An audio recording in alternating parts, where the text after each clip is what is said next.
What we're going to do now is we're going to talk about the 32 million people who have already voted early. Both parties bringing out their big guns, as we've been saying, for a final push in some surprising places. It tells you a lot where they're sending the heavy hitters. So for more, let's bring in ABC News Deputy Political Director Averi Harper, ABC News business reporter Alexis Christoforous. So Averi, our latest ABC News and Ipsos poll shows that the most important issues to voters in these elections, not surprisingly, inflation and the economy. Voters tend to favor Republicans on those issues.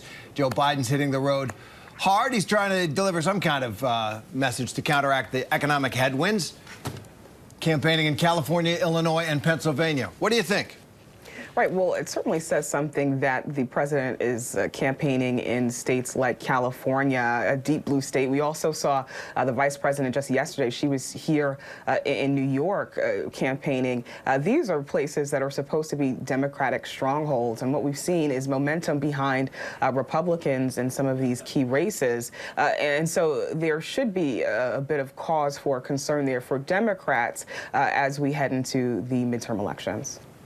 So, no, go ahead. I wanted to follow up very quickly. Former President Trump, this kind of dance of the seven veils he's been doing about whether or not he's going to run. I mean, it's pretty obvious. As we've been saying. Think we know what's going to happen. Right. But anyway, there's now a story, a leak from his team, you know, that he could announce shortly after the midterms. What impact does Trump have, and the fact that he will run again for president, if any? Or are people just so focused on the issues of the day? Right. Well, this could totally be a galvanizing factor for Democrats, right? I think that Republicans have been able to say throughout this cycle that Donald Trump is not on the ballot. If he is planning for a potential run or to launch a potential bid just after midterms, this could get Democrats out to vote who weren't necessarily planning to participate this time around. We know that Democrats typically have a more difficult time turning out voters in midterm elections. This could be the boost that they need in order to get folks out to the polls and turn things in their favor.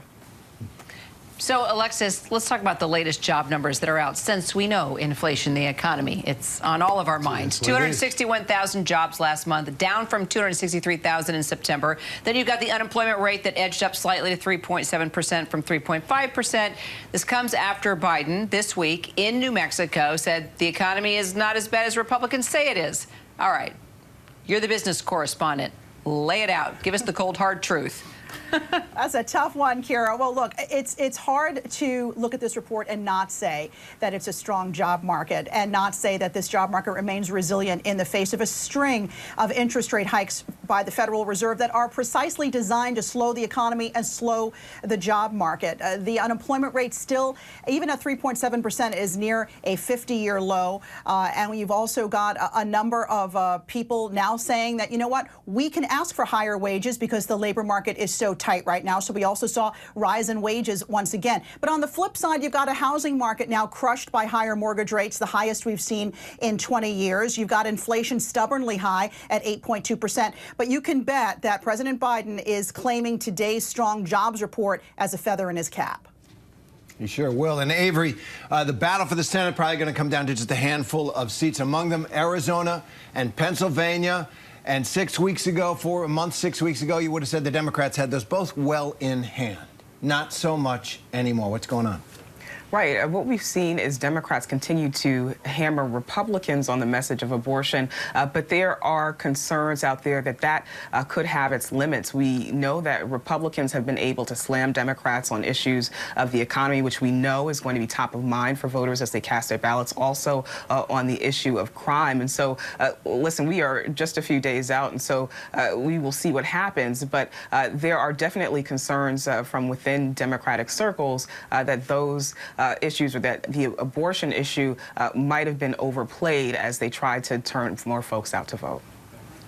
And Alexis, you know, let's say the House and Senate do go to the Republicans. Certainly the polls are trending that way. The 538 estimate of the chances of now 50-50. So take the 50. What if Republicans take over? What does that mean, do you think, for the economy, and how will the markets react? You You know, it's hard to say, Terry. A lot of politicians might have you believe that they have the magic wand and can impact the economy, but to a degree, not a lot of government policies impact the economy. I mean, if you're talking about things like tax policy, health care, that can impact the economy over time. But when you're talking about jobs and the greater economy, so many other factors come into play because we're also talking about a global economy. Here's a for instance. President Barack Obama had the bad luck of taking over as president during an economic downturn, yet Trump and Biden took office at a time when the economy was starting to move forward. So oftentimes, what's really pushing the economy has very little to do with who's in the White House. Alexis, Averi, thank you ladies so much. Thanks. Hi, everyone. George Stephanopoulos here. Thanks for checking out the ABC News YouTube channel. If you'd like to get more videos, show highlights, and watch live event coverage, click on the right over here to subscribe to our channel. And don't forget to download the ABC News app for breaking news alerts. Thanks for watching.